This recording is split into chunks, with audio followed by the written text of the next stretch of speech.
Hello and welcome to this week's edition of the National Podcast, normally recorded in our studio at the Bishopbriggs Media Centre, currently recorded from our volunteers' homes.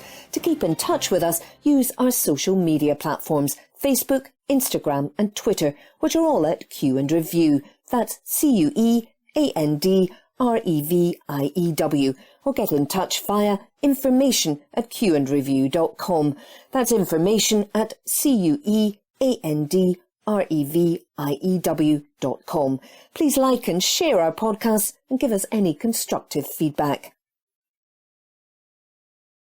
From the National, Friday the 11th of November 2022, from the news section: Dundee Trade Union visit to Twin City in Palestine ends in detainment, by Laura Pollock.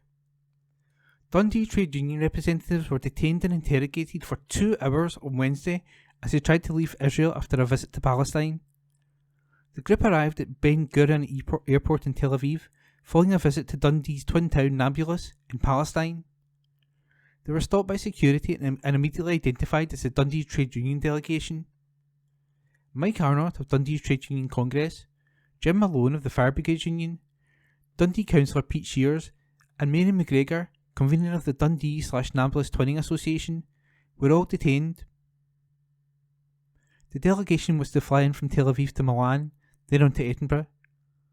The group were questioned at passport control before being allowed to check in their baggage and proceeded to security. Their boarding passes were then flagged and they were consequently refused permission to board the plane to Milan before being interrogated. Shears was acting in his capacity as political officer for the Communication Workers Union's Edinburgh, Dundee and Borders branch. He described the agent questioning him as getting very visibly frustrated as his attempts to catch us out failed. Shears added that he and the group were accused of lying about the purpose of the trip. He said, "I was singled out for questioning by a very aggressive member of the authorities who repeatedly accused me of lying while lying himself by saying he'd seen a printed itinerary of our visit, which has never been created." The purpose of the week-long visit was to sign a historical solidarity and cooperation agreement between Dundee Trade Union and the General Union Council of Palestine Labour Unions, PGFTU. The Fire Brigade Union also announced a donation of a new fire engine from Scotland to the City of Nablus' fire department. They also participated in solidarity activities such as olive harvesting in Assyria. As the interrogation escalated, Shears said she was asked if the intention of the trip was to support Palestine. Shears said, "He began to become more and more aggressive in his questioning, culminating in him simply asking me if the intention of our visit was to support for the Palestinian people. As far as I'm aware, support of the Palestinian people is not a criminal offence, but given the tense situation, I just repeated that we were a trade union delegation and had met with the PGFTU.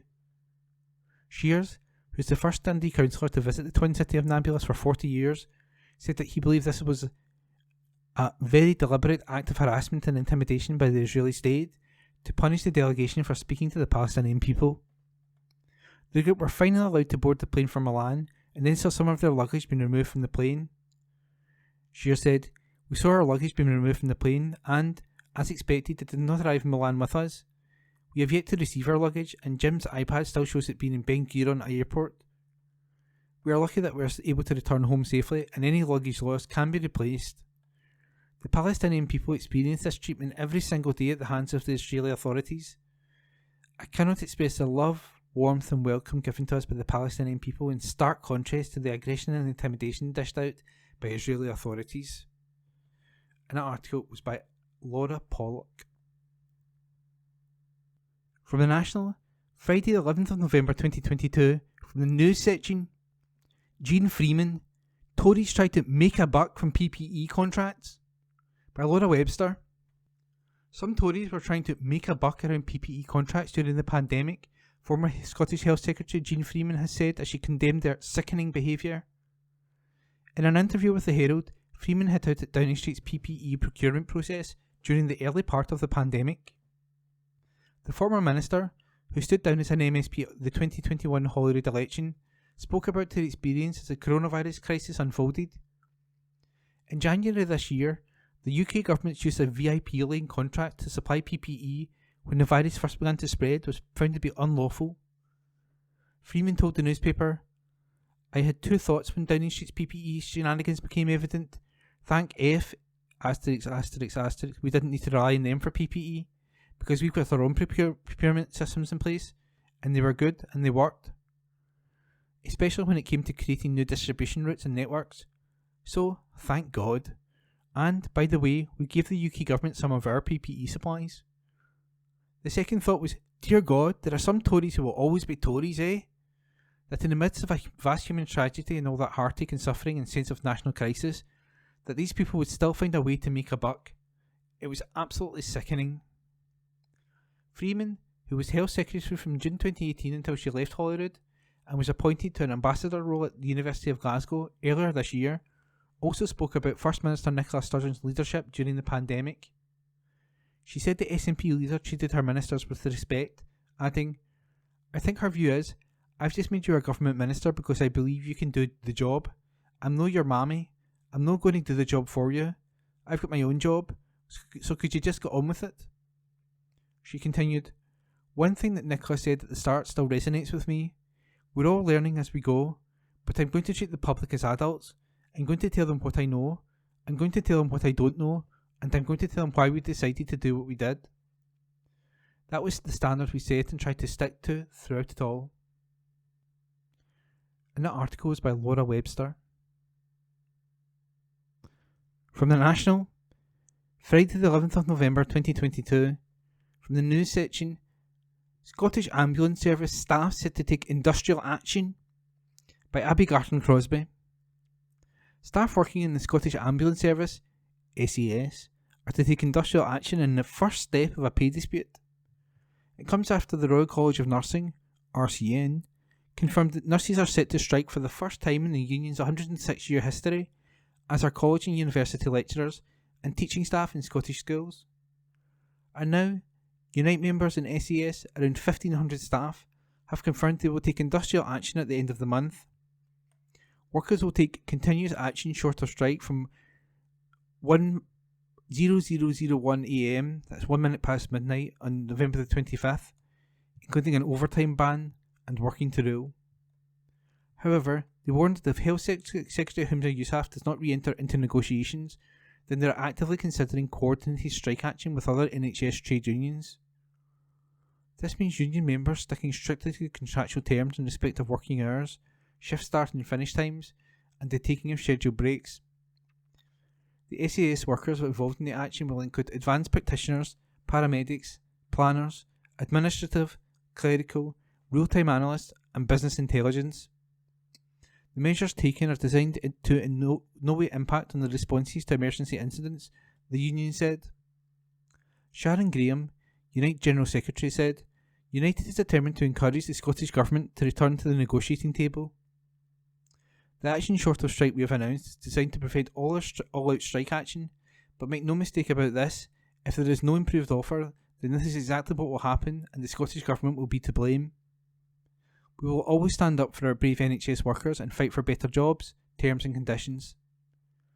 United urge Yousaf to get back into the negotiating table with an improved offer or face NHS-wide coordinated strike action.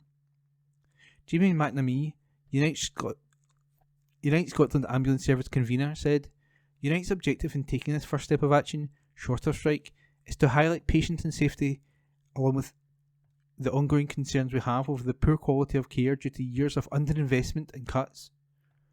The offer currently on the table is insufficient and unacceptable.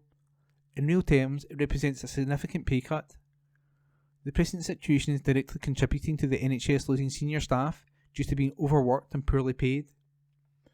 Our NHS workers deserve better from the Scottish Government, and now they have a final opportunity to make a fair pay offer before this pay dispute dramatically escalates.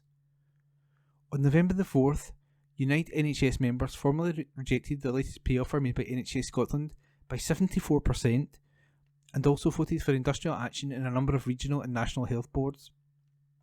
The Retail Price Index, RPI, is currently standing at a 40-year high of 12.6%. The Scottish Government have been contacted for comment, and that was an article by Abby Garton-Crosbie. From the National, Friday the 11th of November 2022, from the news section, Vandals damage historic Dunfermline city centre statue beyond repair, by Claire Buchanan. The unicorn at the top of Dunfermline's Market Cross has been smashed after vandals targeted the statue. Police are investigating the incident and it is feared the damage is beyond repair.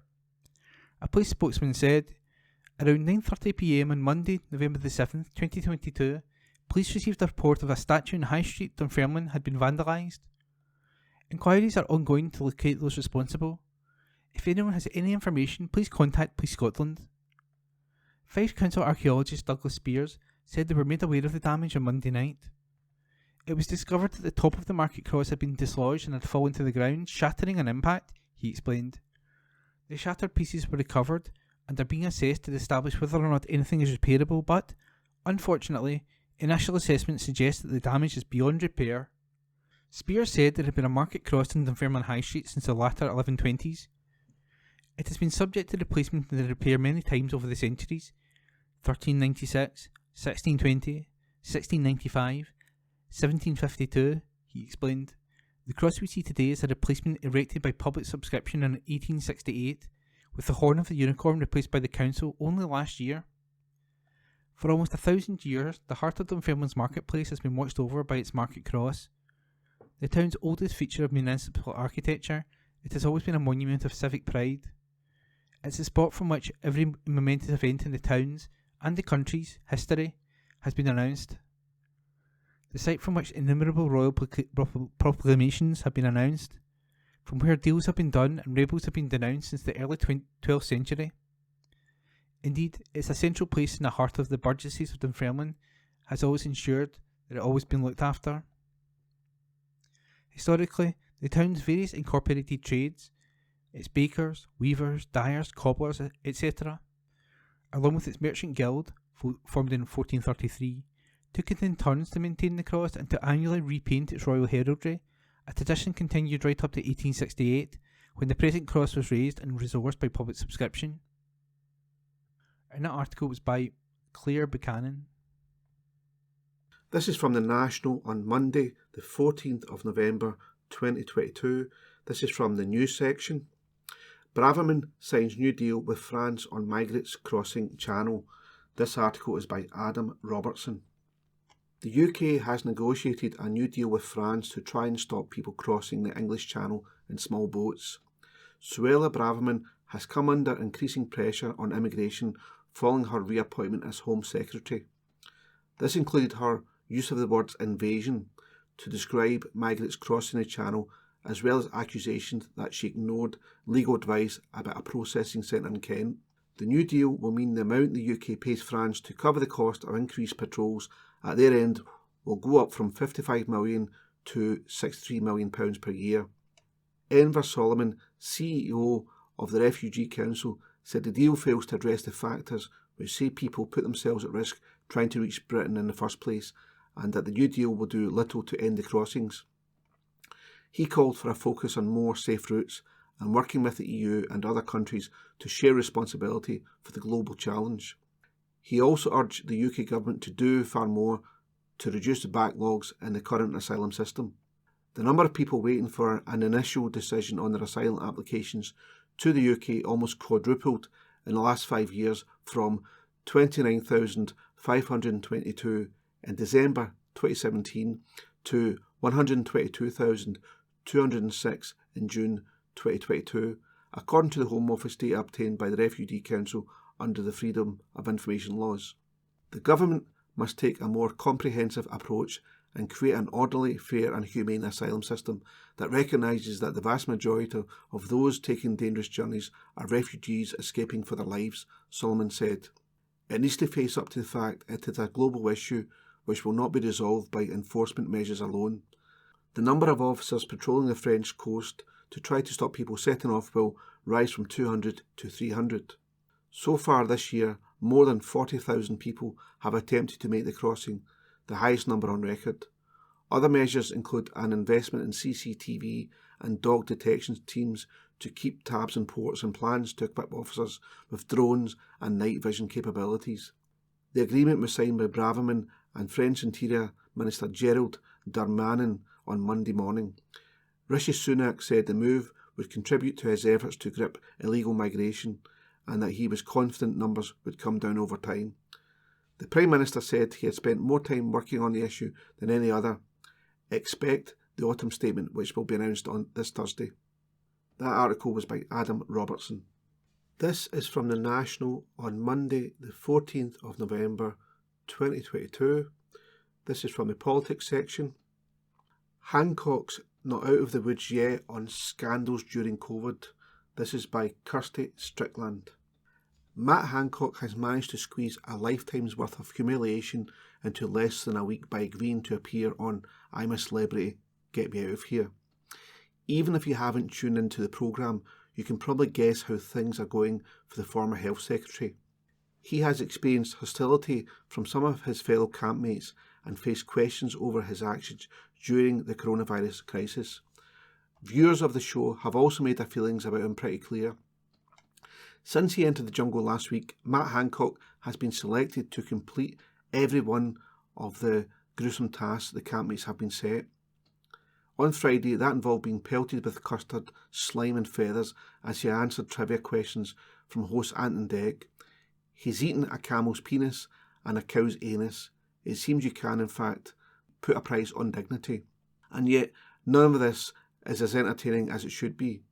It's not cathartic to watch him make a fool of himself. It feels too much, too soon after the pandemic. Under questioning from the other campmates about the lockdown guidance breach that led to him standing down as Health Secretary, he asked for forgiveness. Some of the groups representing the COVID bereaved have criticised the show for giving Matt Hancock a platform to try to rehabilitate his brand. Many are angry that this PR exercise is happening before the public inquiry into the UK government's handling of the pandemic has reached its conclusions. The whole debate about Matt Hancock entering the jungle and the reaction he's faced since he's been in there shows beyond a doubt that the emotional trauma of the pandemic has not yet abated. The hurt that the public feel over the widespread law-breaking that took place in Downing Street hasn't gone away. That anger that the rule-makers were serial rule-breakers remains. Matt Hancock sought to defend his guidance-breaking clinch with his mistress by telling his campmates, "I fell in love." How self-involved do you have to be to allow a sentence like that to leave your lips? It reminded me of the original Dominic Cummings defence, before the eyesight testing was used as mitigation, when we were told that he broke the rules because he loved his family. Remember that? He did what any loving father would do. It's as though these people believe they were the only ones to experience feelings of love, fear and grief during the pandemic. If love was a loophole to get out of restrictions during the COVID crisis, we'd all have had a surefire way to avoid the following rules. I fell in love is so pathetically weak when compared to the sacrifices that the COVID bereaved had to make. Matt Hancock wrote the rules that kept people apart from dying loved ones, but he couldn't manage to adhere to them when faced with an opportunity to cheat on his wife. Give me a break. It's clear that so many Conservative MPs still don't get it. Remember last month when Boris Johnson was preparing to throw his hat in the ring to return as Prime Minister? His allies were all over the TV arguing that he was well within his rights to make another bid for the top job, and he shouldn't be written off just because he had a piece of cake during lockdown. That disconnect between what a core group of Tory MPs wanted and the disgust that the general public would feel at Johnson's return was apparent then, as it is now. It doesn't matter how many times a Tory MP insists that ordinary people want to move on from Partygate and its associated scandals, it doesn't make it true. There is still a sense of injustice at the lack of accountability of the people who held so much power during that awful time. If they had actually followed the letter and spirit of the rules, as the overwhelming majority of ordinary people did, then they might understand why their refusal to do so cut so deeply. So I'm not surprised that Matt Hancock is taking the brunt of the collective anger and grief of those in the jungle and those watching at home. Some commentators are already moaning that he is being bullied by the campmates and viewers alike. But he shouldn't be there in the first place. He should be at work, helping his constituents navigate the cost of living crisis. Matt Hancock was probably hoping that his appearance would be a start of a burgeoning TV career. At the very least, he probably expected the public would soften in their opinion of him. I doubt either of those things will happen. The best he can hope for is that he is voted out early so he can avoid even further humiliation. That article was by Kirsty Strickland. This is from The National on Monday the 14th of November 2022. This is from the news section. More safe routes needed for migrants, says Scottish Greens. This is by Adam Robertson. More safe routes and support for people fleeing war, conflict and persecution are needed, according to the Scottish Greens. This comes as the UK government unveiled its new agreement with France to reduce numbers of people crossing the Channel. The deal will see British immigration offices stationed in France control rooms for the first time, with a 40% boost in number of officers patrolling beaches in northern France. Further measures include drones and night vision equipment to help officers detect crossings, as well as stepping up surveillance around ports to prevent migrants entering the UK in lorries. The Scottish Greens human rights spokesperson Maggie Chapman said, "People do not risk their lives and those of loved ones on a deadly crossing by choice. They are driven to it out of desperation. Rather than a constant and failed fixation on how to reduce numbers, the focus should be on working with others to address the reasons why so many people are forced to uproot their lives. That means providing solidarity, support and safe routes instead of increasingly militarised borders and seas." A Home Office policy paper detailing the agreement said the activity will begin with immediate effect, with the rise in French officers on beach patrols taking place in the next 5 months. More than 1,800 migrants arrived in the UK over the weekend, marking the first Channel crossing in November after an 11-day hiatus. Government figures show 972 people arrived in 22 boats on Saturday, followed by 853 people in 26 boats on Sunday, taking the provisional total for this year to more than 41,000. There were 28,256 crossings in total last year. Chapman continued, "Successive UK governments, both Tory and Labour, have inflicted a hostile environment and a series of racist and reactionary policies in order to win the headlines. Whether it is dawn raids and detention in prison-like conditions, or a Home Secretary who has said she fantasises about racist deportation flights to Rwanda, the way that they have treated other human beings is appalling. An independent Scotland would pursue a humane and empathetic migration policy rather than one that is based on punishing and scapegoating people who are fleeing horrific circumstances." Braverman, who is to meet neighbouring countries as soon as possible and will travel to Frankfurt later this week to discuss tackling organised crime with her G7 counterparts, said, "We must do everything we can to stop people making these dangerous journeys and crack down on the criminal gangs. This is a global challenge requiring global solutions, and it is in the interests of both the UK and French governments to work together to solve the complex problem. There are no quick fixes, but this new arrangement will mean we can significantly increase the number of French gendarmes controlling the beaches in northern France and ensure UK and French officers are working hand in hand to stop the people smugglers." That article was by Adam Robertson.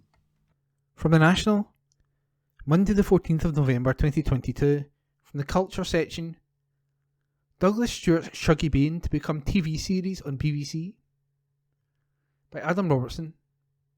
Scots author Douglas Stewart is adapting his best-selling Booker Prize-winning novel, Shuggie Bain, into a TV series, the BBC's announced.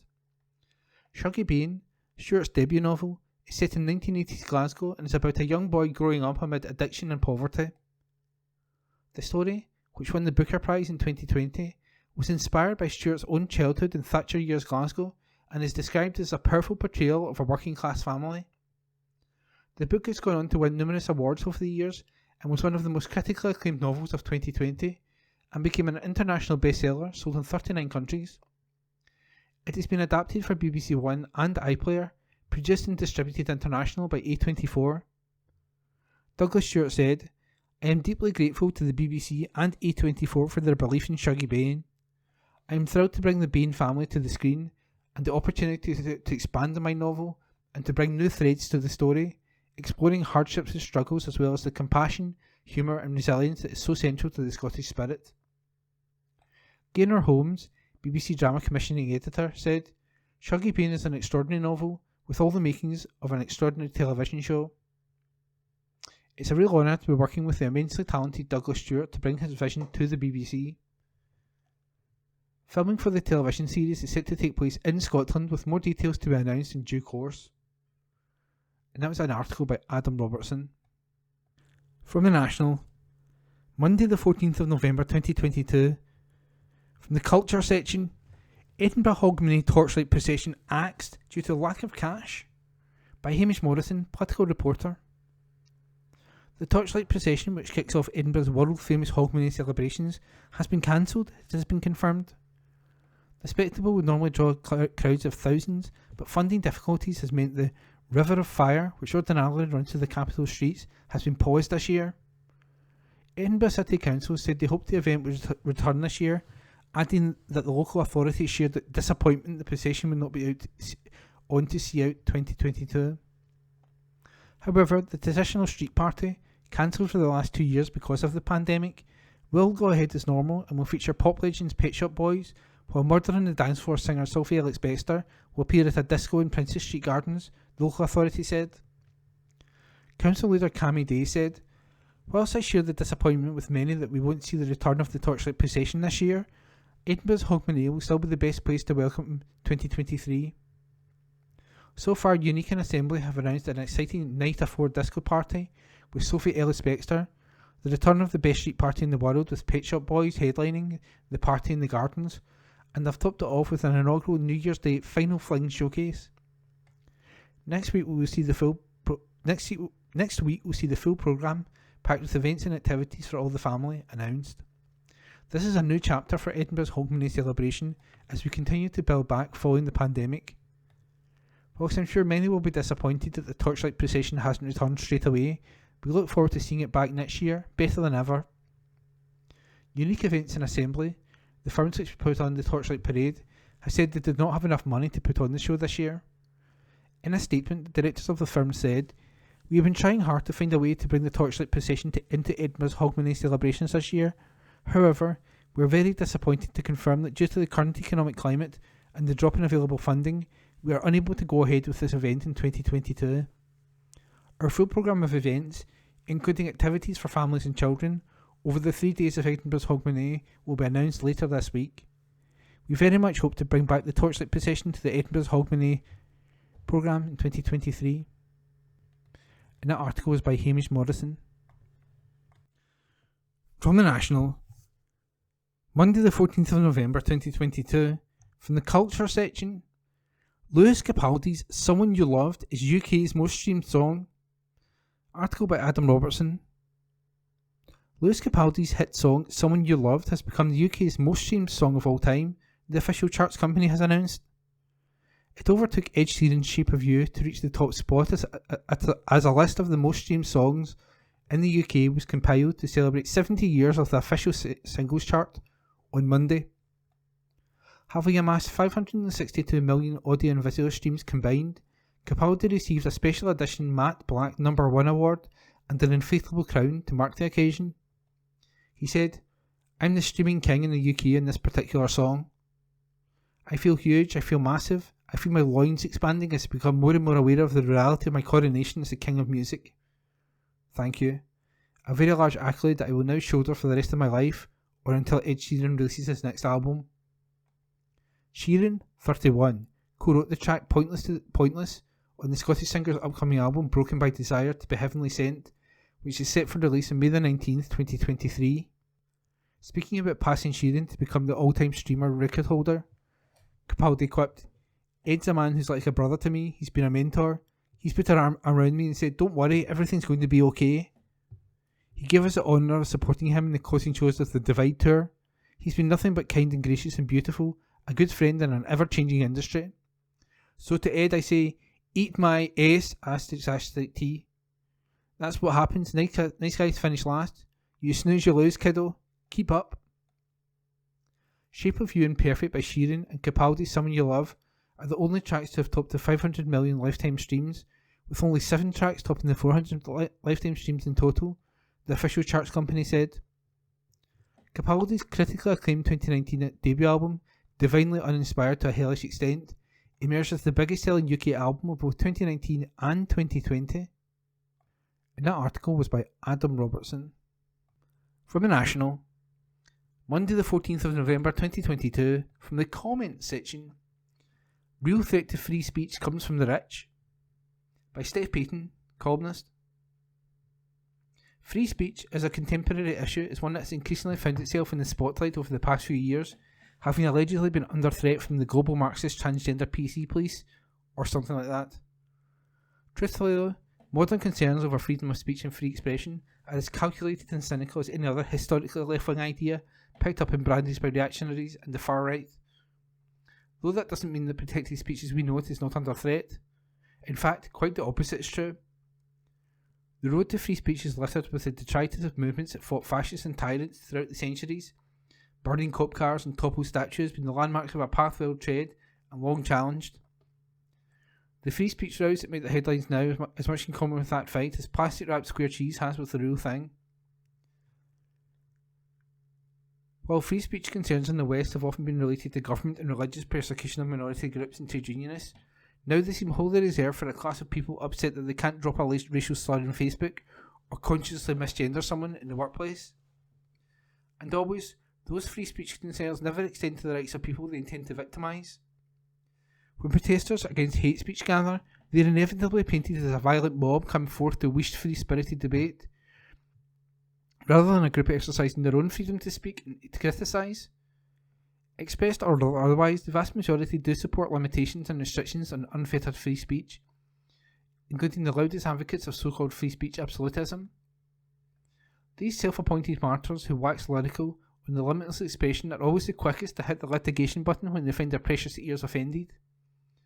In contemporary free speech rows, the power dynamic is topsy-turvy to its traditions. While historically the right to freedom of expression concerned itself with protecting the powerless from the powerful, now the roles are reversed. How else could freedom, averse fascist and extreme right ideologues have so easily wrapped themselves in the language of liberty? Not a day passes when I don't read or hear the opinion of celebrities, commentators and politicians living through the cancellation in perpetuity, while the targets of their abuse, lacking the same wealth and media connections, stay excluded from a conversation about them that so rarely includes them.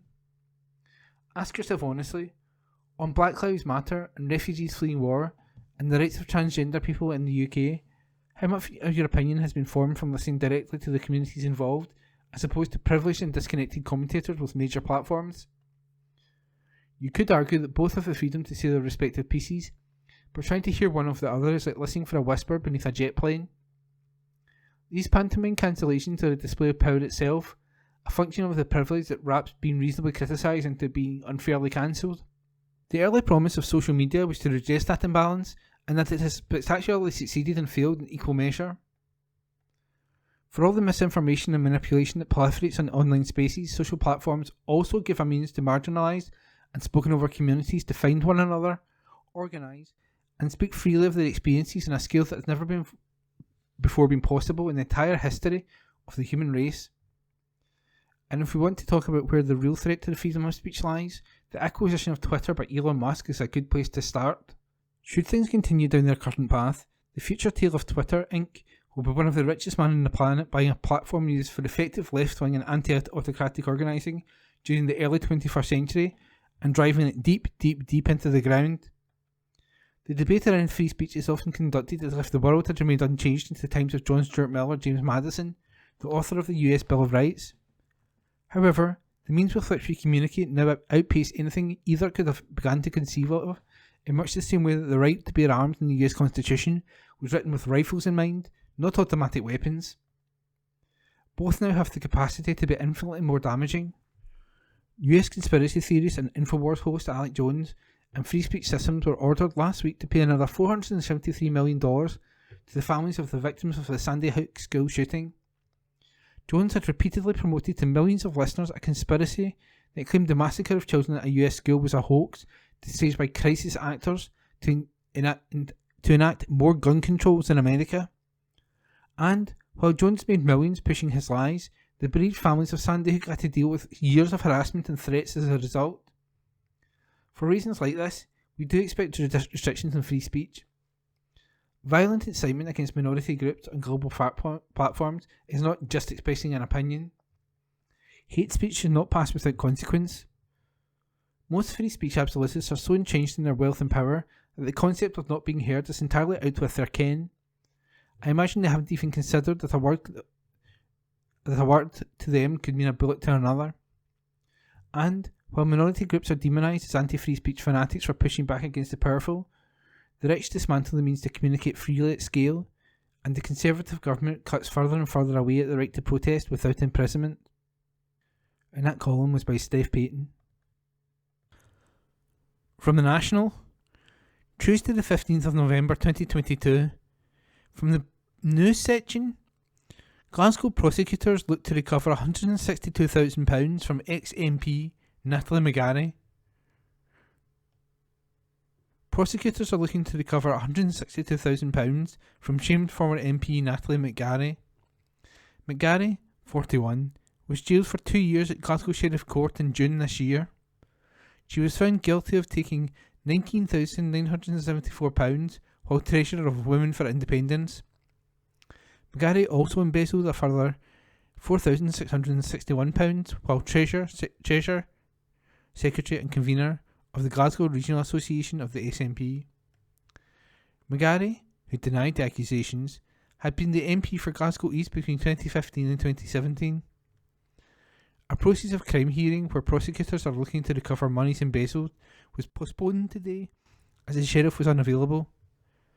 McGarry was also not in attendance. Her lawyer, Pat Campbell, said, "She is not present. She is presently in custody and serving a sentence for the proceedings which are underlie this matter. There is a joint motion to adjourn and to continue this until January.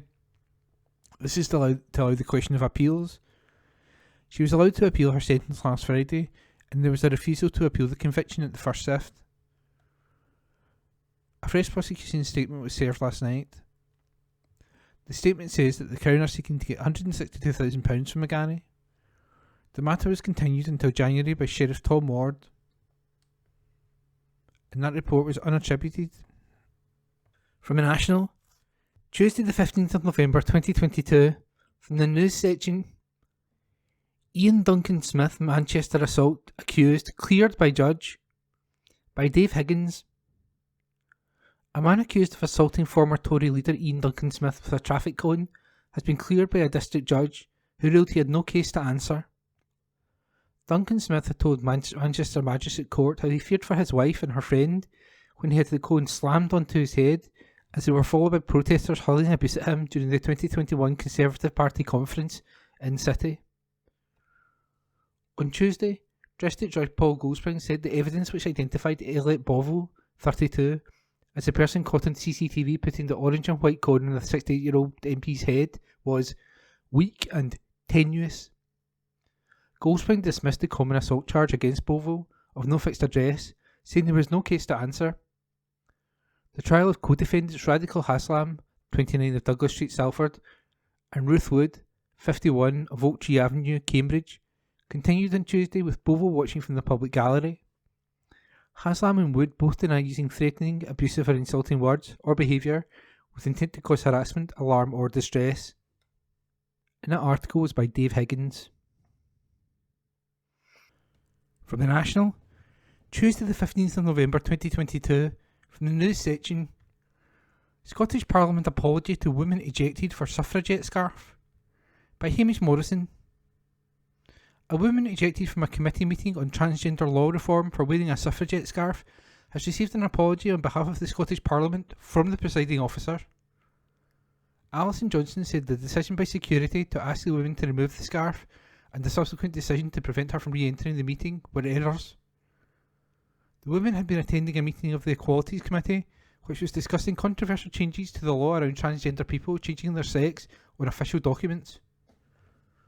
She apologised on behalf of the Parliament and emphasised that colours associated with the campaign for women's right to vote were not banned from the building. Visitors are banned from wearing clothes and accessories with political banners or flags on them, but Johnson said that there's nothing called the purple, green and white colours of the suffragettes. The purple, white and green colours were used by women's rights campaigners in the early 20th century and are now often used by gender-critical feminists opposed to gender recognition reform. Before the meeting of Holyrood's main debating chamber on Tuesday began, Johnson told MSPs, I wish to address an issue which occurred at the Equality, Human Rights and Civil Justice Committee this morning, which members may be aware of, and which members have raised with me.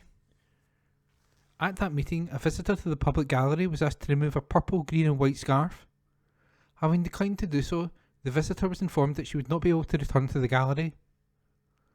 This request is made by officials in connection with the Parliament's Code of Conduct for Visitors, which sets out that the display of banners, flags or political slogans, including on clothes and accessories, is forbidden. Let me make one thing crystal clear. Suffrage colours are not and never have been banned at the Scottish Parliament. We actively support and promote universal suffrage in a number of ways at Holyrood, and we will continue to do so. I would like to advise the Chamber that the action taken this morning was not prompted by any members of the committee. The action taken was an error, and I would like to apologise on behalf of the Parliament. The wearing of a scarf in those colours does not itself breach the Visitors' Code of Conduct. The Parliament wishes people to engage with the democratic process, including observing elected representatives debate and make the law of the country.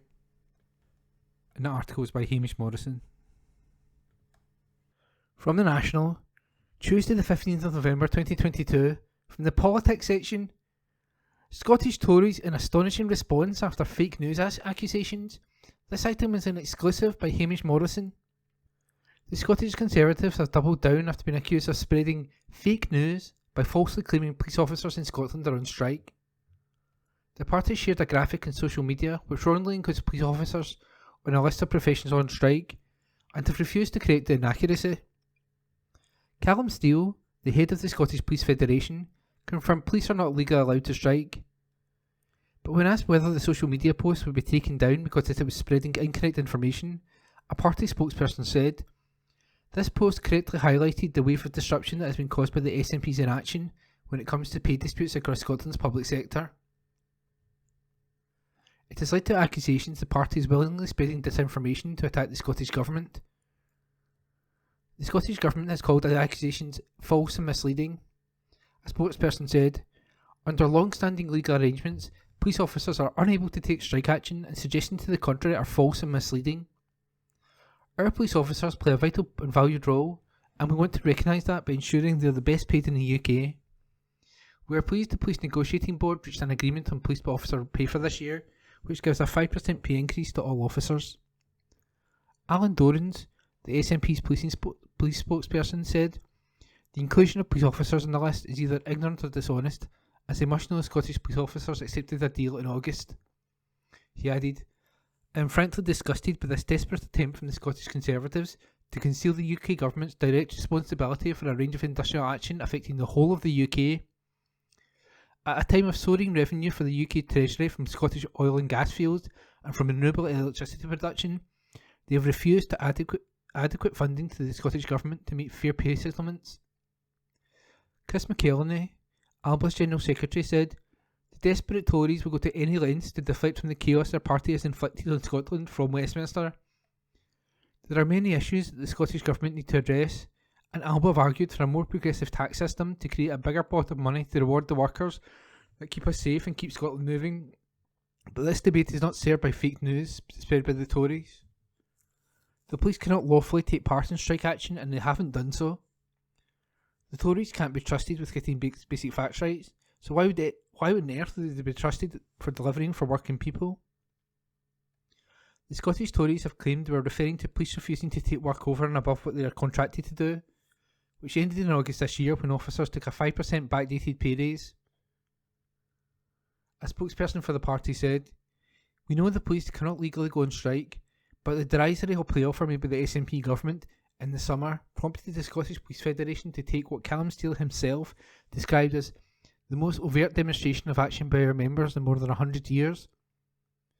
Officers withdrew their goodwill, which meant they stopped doing free overtime they usually dedicate themselves to." The tweet with the graphic remained active in the party's account at the time of going to press. It comes after Scottish Conservatives leader Douglas Ross accused SNP MPs of deliberately misleading the public over Scotland's renewable energy potential, for which he was upbraided by the Speaker in the Commons on Tuesday. And that piece was an exclusive by Hamish Morrison. From the National, Tuesday the 15th of November 2022, from the news section, 12 swans found dead at park in Glasgow as council issues warning. Report by Lauren Brownlee. 12 swans have been found dead at a park in Glasgow. The local authority revealed that the birds were discovered in Hogganfield Park in the city's East End. A dog walker took to social media to warn others to stay away after witnessing the distressing scene this morning. It is believed the cause of death is due to avian flu, otherwise known as bird flu. Glasgow City Council said the birds will be removed and warned members of the public to avoid contact with any dead birds. A post on Twitter read, "We have received reports of 6 dead swans at Hogganfield Park and, in line with advice from DEFRA, we are assuming the birds have died from avian flu. Please avoid any contact with a dead bird or any bird that appears to be visibly sick and report this by phoning 0141 287 1059. Around 14 minutes later, an update read, "We have advised there are now at least 12 confirmed deaths and the number is expected to rise." A spokesperson for the council said, "Due to the high footfall in the park, we have engaged an approved contractor to ensure the birds are removed and disposed of appropriately. We are monitoring our parks regularly, but members of the public are advised to avoid any contact with a dead bird or any bird that appears to be visibly sick. If anyone encounters a dead or sick bird, they should report this to our environmental health team through our website or by calling 0141 287 1059. The country has been facing its largest ever outbreak of avian flu, and bird keepers, including those with hens, have been told to protect their flocks. An avian influenza prevention zone, AIPZ, has been declared across Britain to lessen the risk of the disease spreading in poultry and other captive birds. Bird keepers must follow strict biosecurity and hygiene measures to protect their flocks from the disease." And that article is by Lauren Brownlee. From The National, Tuesday the 15th of November 2022, from the sports section. Aaron Ramsey relishing Wales World Cup adventure. Aaron Ramsey admits he is having to pinch himself ahead of Wales' first World Cup campaign since 1958. While it is 5 months since Wales secured qualification following an emotion-charged victory over Ukraine, departure day for Qatar topped up excitement levels and underlined that the dream is now reality. More than a third of Ramsey's 75 Wales caps have been won in World Cup qualifying games during a 14-year international career. Now, though, he will finally perform on football's biggest stage, emulating star performers of 64 years ago, such as John Charles, Ivor Allchurch and Cliff Jones. "It's absolutely huge, and for us to achieve it is amazing," midfielder Ramsey said. "You can feel the buzz around the place, and hopefully we can go out there and give a good account of ourselves. All those great teams we've had in the past, all these great players, they've come so close, but to actually do it, this has been many years in the making. We have come such a long way. Now, for it to be a reality, now it is starting to really strike home that we are less than a week away. You have to pinch yourself. It's brilliant for us as a country. I am certainly looking forward to it. It might be similar to the Euros 2016 when we first walked out. It is going to be really special. The spirit and togetherness we have is part of the reason for our success. We are a very tightly knit team, and I think it is evident in the way that we play." Wales face the United States in their World Cup opener on Monday, and Ramsey arrives at the tournament fully fit and raring to go. "For me, it has just been focusing on taking every game as it comes and making sure I am doing the right things and ticking off things as the weeks go by," added Ramsey, who joined French club Nice from Juventus in August. "I'm feeling good. The Nice staff have been brilliant, and I've got a couple of people I work with on the side as well. I have played quite a few minutes, and there were a lot of positives in going there. It is a great project to be part of, playing at the highest level and playing in Europe. It feels like that was the best place for me to be at this time." Wales's last 2 experiences of major championships saw them reach the knockout phase each time, including a semi-final appearance in Euro 2016. The top 2 from a World Cup group that also includes England and Iran will qualify for the round of 16 in Qatar. "We are just going to concentrate on the first game, but we want to get out of our group," Ramsey said. In knockout football, anything can happen, as we all know. The first game is massively important. From the National, Tuesday, the 15th of November 2022, from the sports section. How Celtic's Champions League goal can drag up Scottish football, by Matthew Lindsay. Ange Postecoglou has stressed that he remains committed to turning Celtic into a successful Champions League side, despite their difficult return to Europe's premier club competition, and predicted it will raise the standard of the entire Scottish game if he does so. The Glasgow outfit, which had last locked horns with the continental elite way back in 2017, failed to win any of their Group F encounters with RB Leipzig, Real Madrid and Shakhtar Donetsk this season and finished bottom of their section. Yet Postecoglou, whose side won widespread plaudits for the style of football they produced against their German, Spanish and Ukrainian rivals, is undeterred by the disappointments which the Scottish champions endured. The Greek-Australian coach appreciates that Celtic must strive to be competitive at the highest level in Europe, as well as dominant domestically, and is keen to retain the cinch Premiership this term and qualify for the Champions League group stages again next year. He believes that if his players reach a level where they are challenging for a place in the knockout rounds in future, it will have a positive impact on the likes of Aberdeen, Dundee United, Hearts, Hibernian, Kilmarnock, Livingston and Ross County. If your goal is just to be the best house in your street, but you live in a neighbourhood of thousands, then you have to look beyond that, he said. That's not to disrespect the local competition. If anything, you hope that it raises the level. If we want to raise the level of Scottish football, then our best clubs need to get bigger and stronger, and hopefully that drags others up, instead of just keeping the big clubs down and hoping that that makes it better. Postecoglou began his coaching career in Australia and enjoyed great success with South Melbourne and Brisbane Roar before being appointed Socceroos manager and leading his country through to the World Cup finals in 2014 and 2018. However, he confessed that he felt restricted by the conditions which he worked under in his adopted homeland when he was starting out. A-League clubs are only allowed 5 foreign players in their squads, and there is a salary cap which only 2 marquee signings are exempt from. The 57-year-old relishes not being limited by such constraints at Celtic, who are 9 points clear of Rangers at the top of the Premiership table going into the Qatar 2022 break, and believes that being able to improve further can benefit their domestic opponents. I come from Australia, where we love equalising sports, he said. People here talk a lot about the disparity of budgets and how unfair it is and all that. In Australia, they go the opposite way. Everyone has the same salary cap, the same resources, and the same way of recruiting everyone through a draft. Every team and supporter thinks they can win it. You know what? I got frustrated with that, because if you want to get better, you can't. There are rules stopping you. What they do is bring the best down to an equilibrium. Postecoglou added, "The way I am as a person is, let's make the best better and try to drag everyone else up.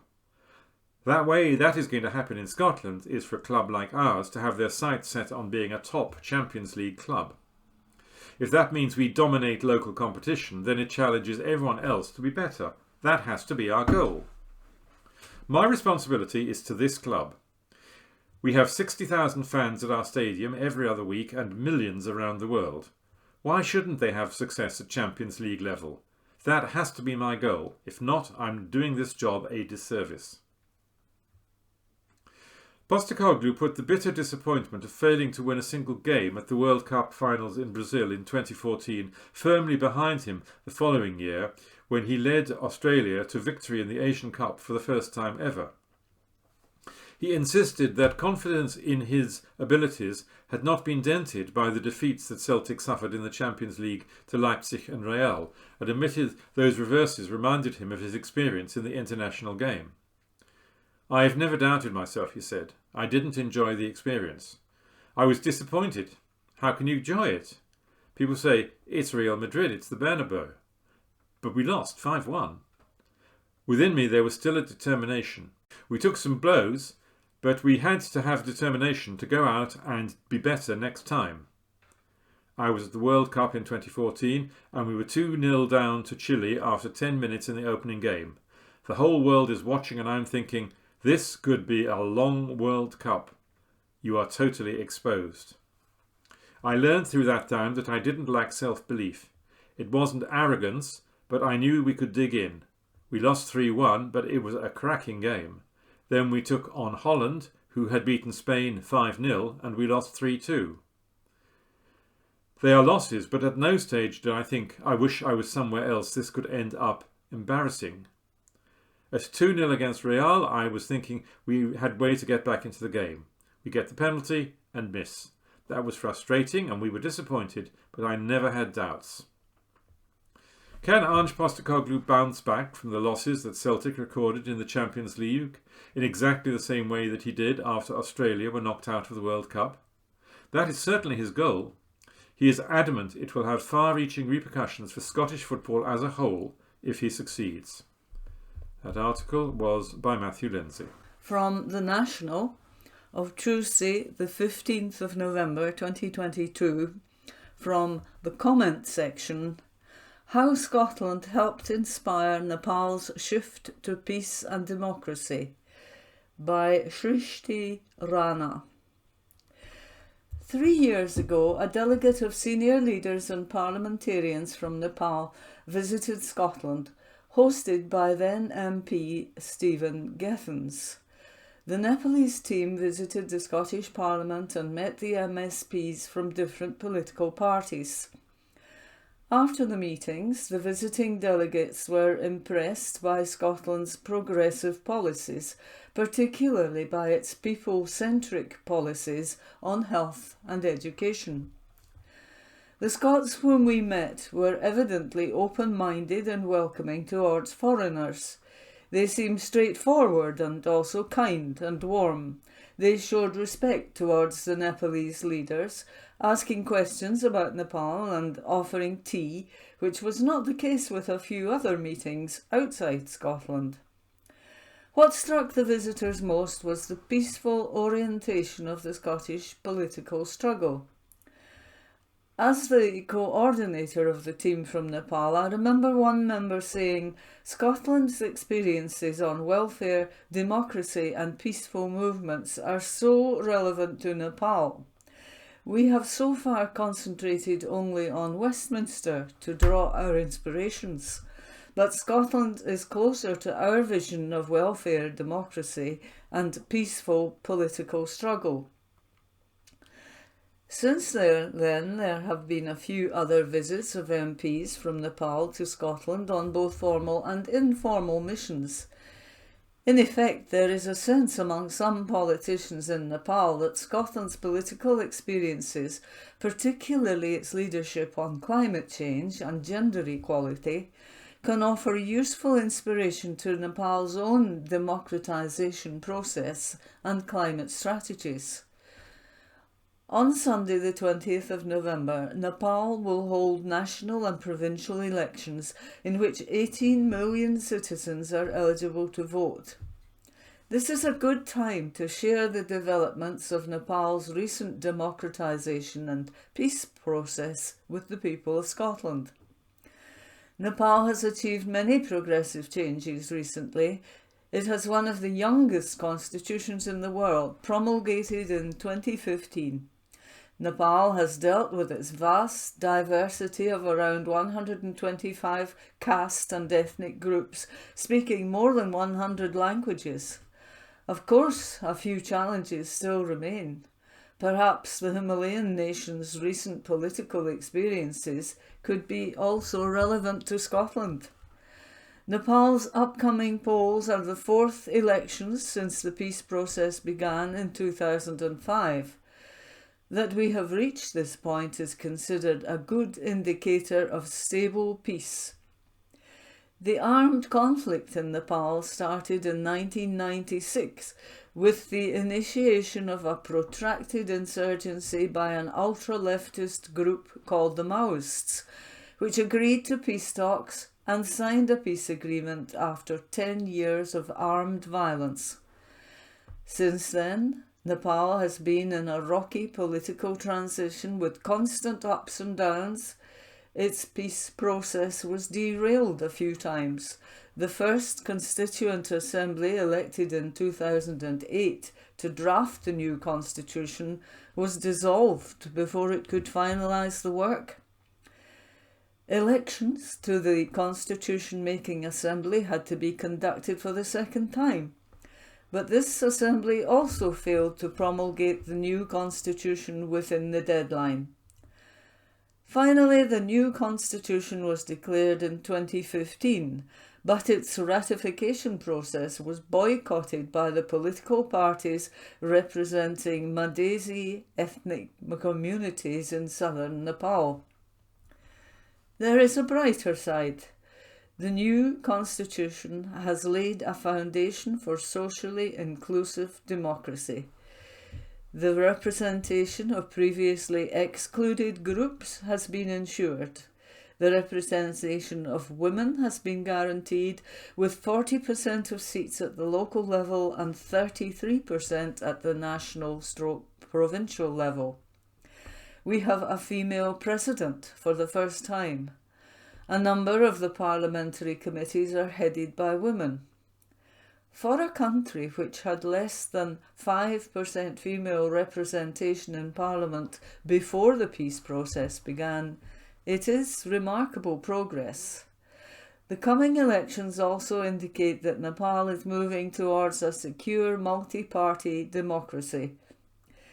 The new constitution facilitated the institutionalization of Nepal's democracy through mandatory elections at all three levels, and they took place in 2017.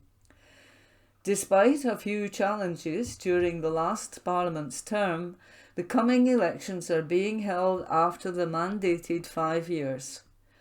For a country which struggled to have regular elections in the past, the upcoming polls are a significant step forward towards a stable democracy. Health, education and jobs have captured the top priority of most political parties as people prepare to vote. Interestingly, the parties have also featured the environmental agenda in these elections, unlike in the past. They have included climate change goals in their manifestos, such as a zero carbon emission target by 2045, increasing forestation, and setting up a climate change research centre, among others. The aspirations of Nepalese people on greater inclusive democracy, climate-friendly policies, and peaceful political struggles are similar to those of the Scottish people. This framework can bring the people of two nations together. Shrishti Rana is from Nepal and is currently studying for a PhD at the University of St Andrews. From the National, Tuesday the 15th of November 2022, from the sports section. Spain shortlist 3 venues for Scotland Euro 2024 showdown. Spain have drawn up a shortlist of 3 venues where they will host Scotland in the Euro 2024 qualifiers next year, and the Tartan Army could be heading to Gran Canaria.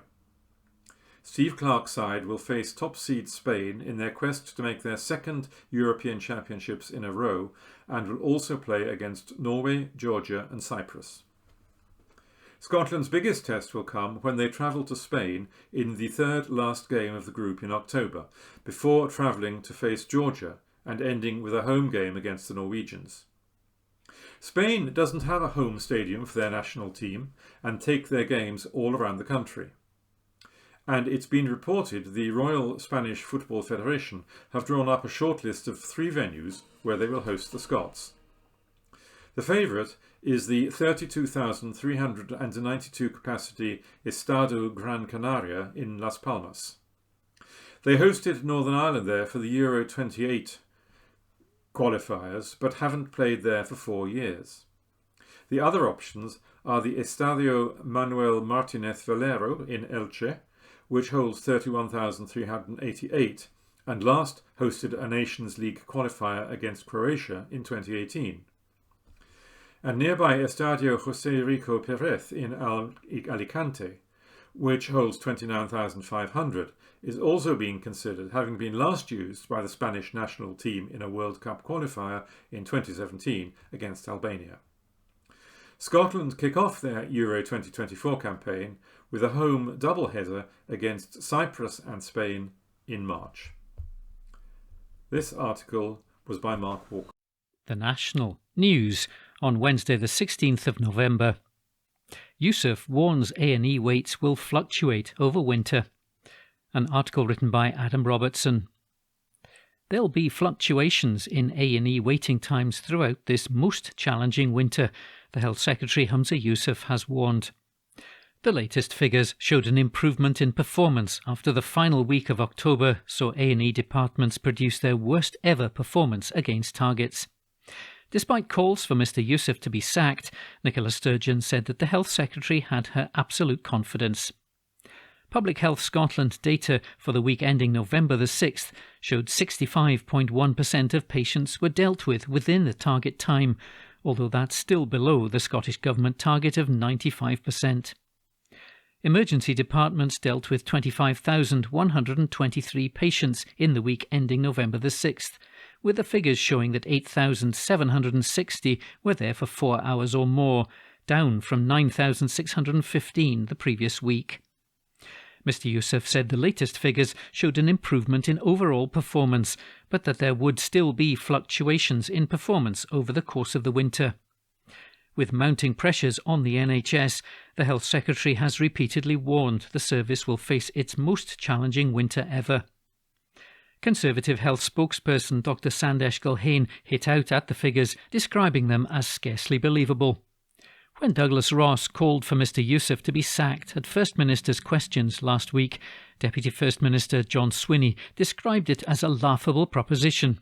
First Minister Nicola Sturgeon said yesterday that it's the UK government to blame for difficulties in the NHS. Mr Yousaf said, "This week we have seen an improvement in overall performance and a decrease in the number of patients waiting longer than 12 hours for treatment. There's also been a drop in the number of patients who spent more than 12 hours in A&E, down from 3,391 last week to 3,021 this week, a 10.9% reduction. This is welcome, but I'm clear we'll continue to see fluctuations in performance over the course of the winter." He continued, "The combined impact of pandemic backlogs, Brexit-driven staff shortages and inflation costs will make this winter the most challenging the NHS has ever faced. Delayed discharge continues to be the single biggest factor driving up A&E waits, and health boards are striving to ensure people leave hospital without delay, freeing up vital beds for those who need them most. A key focus of our winter plan is on social care and actions to encourage authorities to help ease delays. We're engaged in intensive discussions with local authorities and integration authorities to ensure every single ounce of spare capacity in the community is being utilised. Our £600 million winter plan will see us recruit 1,000 new NHS staff, and our £50 million urgent and unscheduled care collaborative looks to drive down A&E waits through scheduled urgent appointments, hospital at home, and directing people to most appropriate care. Dr Gulhane said Nicola Sturgeon may have absolute confidence in Humza Yousaf, but long-suffering patients and heroic staff certainly do not, and changing the Health Secretary would allow for fresh planning for winter. Humza Yousaf has completely lost the trust of patients and staff, and his flimsy NHS recovery plan has proven to be a monumental failure. It's time Nicola Sturgeon accepted this and sacked him. Scottish Labour leader Anna Sarwar said the latest figures are concerning as they come before the NHS is anywhere near the peak winter pressures. He said, "If you look at the last 4 weeks' statistics, it's the worst we've ever performed in our National Health Service, and that's even before we get to those winter pressures, so the measures being taken by the government are simply not good enough." An article written by Adam Robertson. The National, on Wednesday the 16th of November. Opinion. The truth about Ruth exposed. A column written by the Wee Ginger Doug. when Ruth Davidson was given her seat in the Lords for services to making out that the Conservatives aren't really alien lizard people who steal food from poor children, she promised that she was taking up her seat in order to reform the House of Lords. Upon taking up her ermine robes in 2021, Ruth, don't call me Baroness, Davidson, said that she was doing so in large measure to reform the House of Lords into a democratic chamber.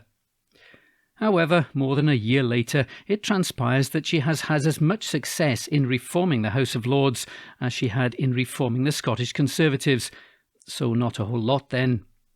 The Lords continues to be a bloated house of patronage, stuffed to the gills with political has-beens, lackeys, toadies and failures. Ms Davidson will shortly be joined in her unelected and unaccountable privilege by such luminaries as Alistair Jack and Nadine Dorries. They've both been awarded peerages for their sterling work in enabling the most dishonest, corrupt and detestable waste of space who has occupied number 10 in the modern era, further bloating an already bloated chamber which is only exceeded in the number of its members by the National People's Congress of China, which, unlike the House of Lords, at least has the grace to pretend to be democratic. There's no legislative chamber anywhere in the world, and certainly not in any democratic state, which is so nakedly undemocratic and based on such open patronage. The Lords is an offence to democratic decency. It continues to exist because the leaders of the two main parties in the UK's unfair and anti-democratic two-party first-past-the-post system find it's a useful means of rewarding their cronies and donors, and for providing a convenient retirement home on the public purse, from which senior party members like Ms Davidson can continue to enjoy a political platform and keep influencing public policy and legislation without having to trouble themselves with trivial issues such as democracy. The Tories continue to stuff the Lords with new members. Mr Johnson did so in his resignation honours list, despite being forced out of office by a Conservative party which could no longer tolerate his lack of honour, and it's not as if the parties set the bar especially high in that regard. Liz Truss, too, will have her resignation honours list, despite scarcely being in office long enough to complain about the wallpaper and having as her sole achievement a disaster of a mini-budget, which has cost the public purse an estimated £30 billion, meaning that Ms Truss cost the public £682 million every day that she was in office. Remember that figure the next time that Douglas Ross complains about the cost to the public of the ferries. Despite her claims to have accepted her peerage in order to reform the House of Lords, Ms Davidson has not once seen fit to mention democratic reform of the upper chamber during any of the 6 times she's spoken since arriving there. And now we've learned that despite her fitful attendance record and limited speaking in the chamber, Ms Davidson has claimed more than £15,000 in allowances and expenses. However, the real issue here is not that Ms Davidson has cost the public £15,000 for very little return. That sum is a drop in the ocean compared to the vast sums that the Conservatives have cost us these past 2 months alone. It's the offence to democracy that the Lords represents, an outdated and insulting relic that has no place in a modern society, a ridiculous anachronism that both Labour and the Tories defend out of self-interest. A column written by the wee Ginger Doug. The National News on Wednesday the 16th of November. Survivor makes call for more life-saving bone marrow donors. An article written by Gregor Young. A former soldier who was just days away from death after being diagnosed with leukemia was saved by a bone marrow transplant. Jamie Buchanan, who was 45, began having back pain and severe night sweats before being admitted to Ninewells Hospital in Dundee after having acute chest pain. Medics diagnosed Mr Buchanan with leukemia and told him he was days away from death. His wife was 6 months pregnant with twins at the time, and the armed response police officer was terrified he wouldn't see his children grow up. The cause of the cancer was a faulty gene known as the Philadelphia positive, meaning despite chemotherapy, the cancer would likely come back. Mr Buchanan said, "I was in and out of consciousness and was whisked away to the high dependency unit before being moved onto the haematology ward. My first thought was, I've had a good run, but it's over. I was there with my wife, who's 6 months pregnant, and we're thinking I won't get to see my children. Doctors told Mr. Buchanan his only hope was a life-saving bone marrow transplant, and they found a match in Germany through the Anthony Nolan Bone Marrow Register. He was quickly put through a strong bout of chemotherapy to prepare for the transplant, which took place at the Beatson, west of Scotland Cancer Centre in 2016. Mr. Buchanan, who served for more than 10 years in Northern Ireland and the Second Gulf War, has been cancer-free for 6 years. He's back to full fitness, incorporating a strict regime of running, weights and training, as well as looking after identical twin daughters, Erin and Eva. Mr. Buchanan has urged others to sign up as bone marrow donors and said it's as simple as giving blood. He said, "I consider every single member of staff as lifesavers and angels. I simply would not be here without them. I'd encourage anyone to sign up as a bone marrow donor as well. It's such a simple process, not dissimilar to giving blood, and you could help save someone's life." Susan Groom, Director for Regional Services, including bone marrow transplants, said, "We're proud of the service our team provides at the Beatson, and it's fantastic to see patients like Jamie make a full recovery after what was an extremely difficult time, both at the point of his diagnosis through to his operation and recovery."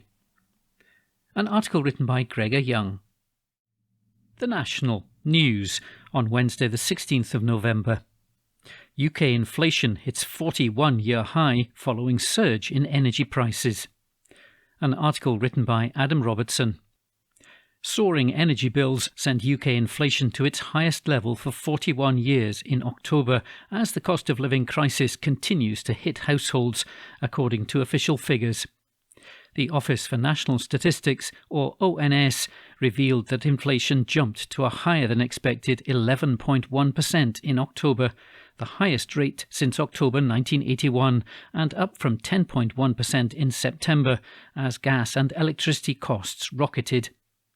Most economists had been expecting it to rise to 10.7%.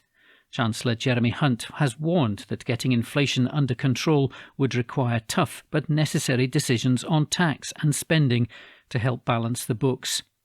He's set to lay out his autumn budget on Thursday. The ONS said gas prices have leapt nearly 130% higher over the past year, while electricity has risen by around 66%. Families were also hit by rising costs across a range of food items, which also pushed up the cost of living to eye-watering levels. The Scottish Greens have slammed the cruel and incompetent Tory government for runaway inflation. The party's economy spokesperson Maggie Chapman said, "These are not just abstract figures, they represent people's expenses and well-being. They can be the difference between a household or family being able to eat or not." With temperatures falling and bills increasing, millions of people are looking at a long, cold winter, and with even more cuts expected to be announced in tomorrow's autumn budget, things are set to get even harder.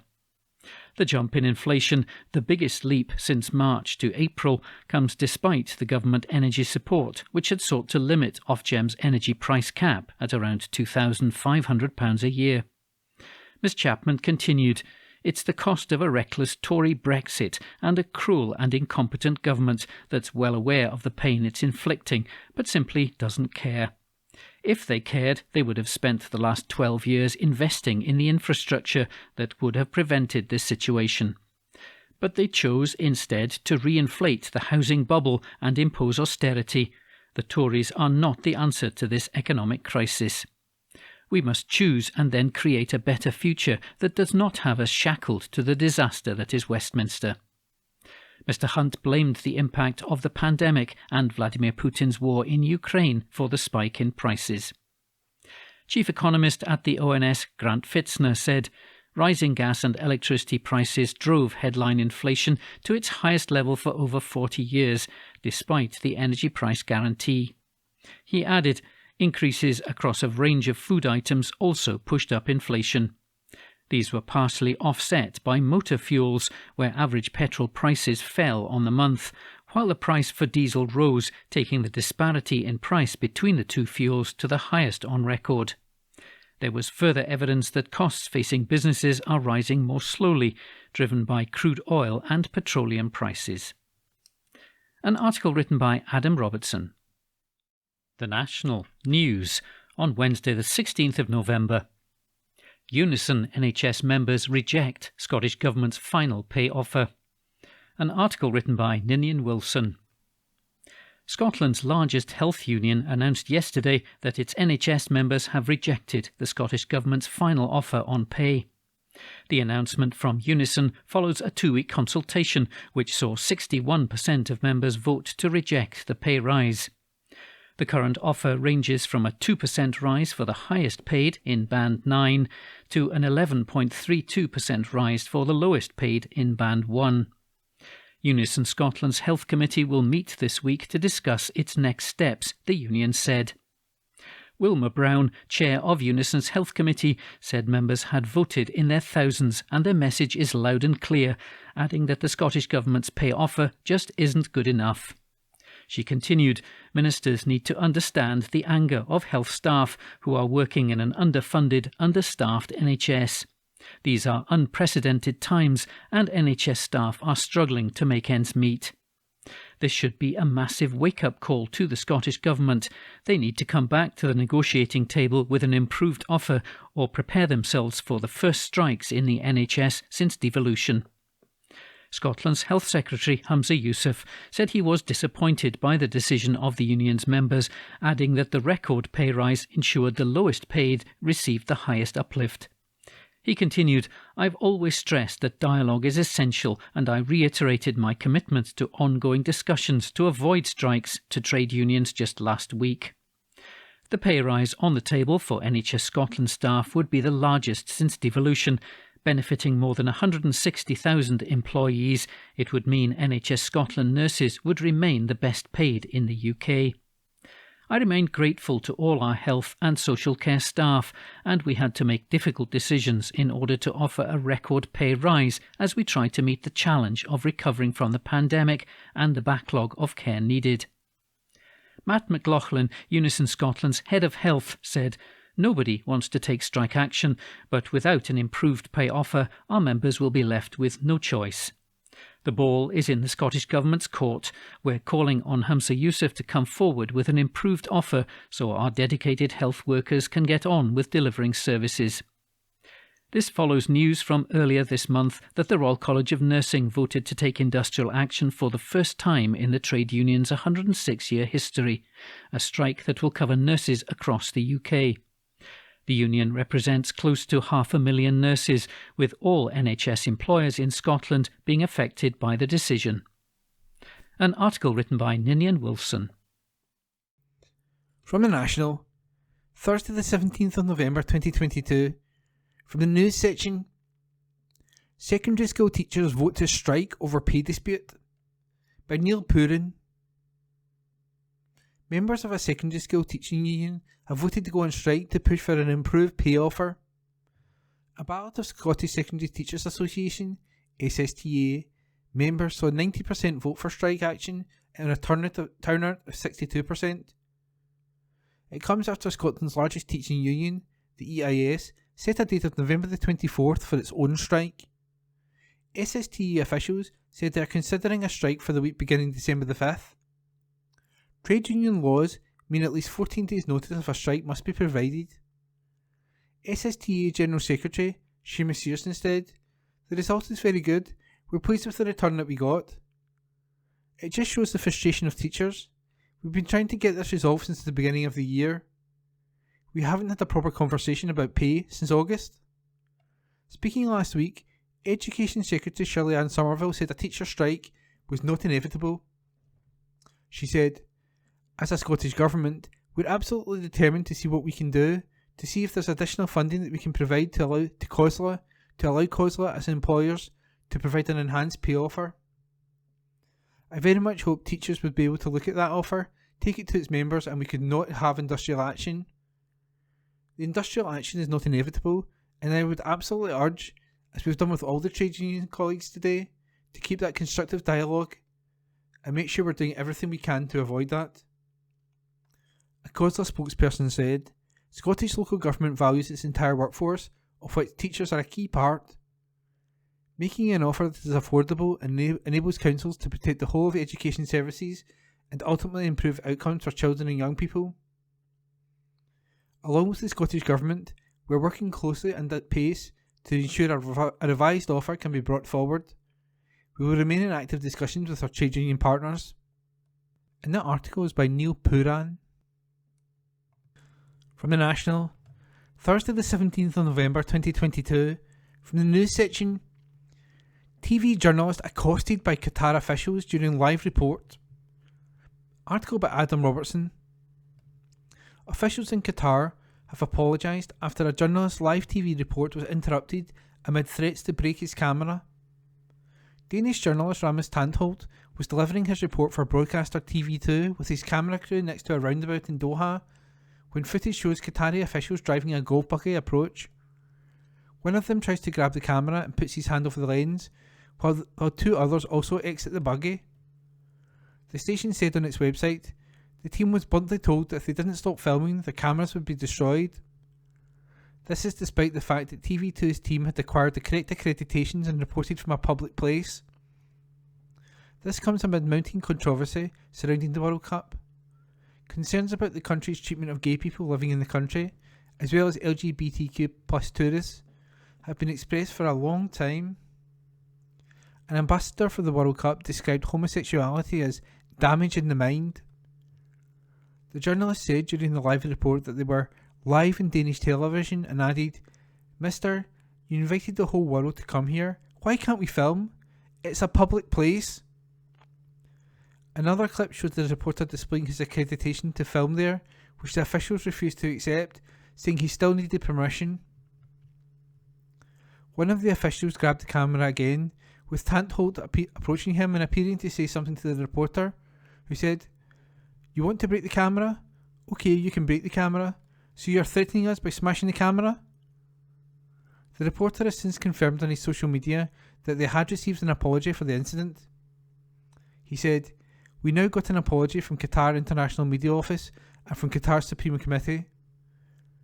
This is what happened when we were broadcasting live for TV2 from a roundabout in Doha. But will it happen to other media as well?" Match of the Day presenter Gary Lineker retweeted the clip with the caption, "Bodes well." Tantholdt replied, "Indeed, camera is still safe though." And that article was by Adam Robertson. And that was this week's The National Podcast, normally recorded in our studio at the Bishopbriggs Media Centre, currently recorded from our volunteers' homes with the publisher's kind permission. Thanks for listening.